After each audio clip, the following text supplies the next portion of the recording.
And I welcome the opportunity to speak here this afternoon on this bill. And like my previous speaker from the regional group, I do look at this and say, well, what is broad consensus? How do you define it?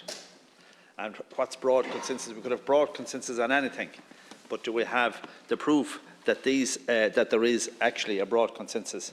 We could take up stances on different things, and I think at the end of the day, what we have to talk about is animal welfare, how animals are being treated, how animals are being protected, and how the fur farming, for instance, which is the intention of this bill, how that can be done in a way that if that is going to be closed down, how we're going to transition to the people who make a livelihood from that in a licensed way are actually going to be transitioned out of that in a way and are being compensated.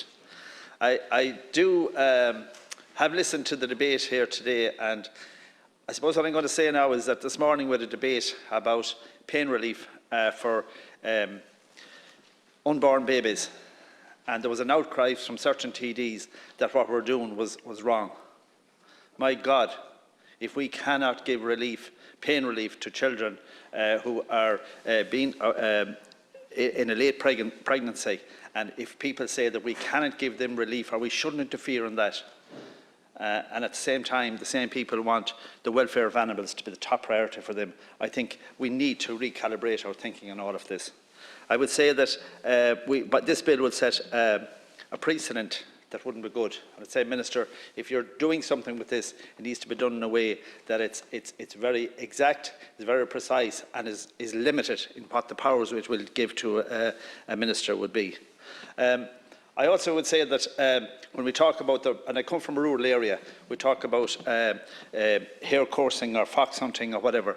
They've been part and tradition of lots of rural areas for years and have continued to be there as a source of, I suppose, keeping wildlife under control, keeping foxes under control and keeping them. At the moment, we have 80,000 deer, too many in this country, running wild around the place. And what are we going to do about that?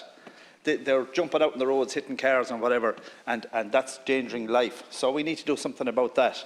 So if we were to put things in an order of priority, I would say there's a hell of a lot of things we need to do first.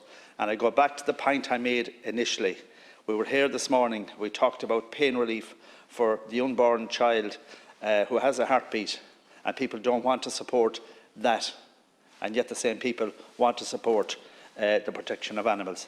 I agree that we need to do that, but we need to make sure the priorities are right and that we deal with human beings first. Thank you very much.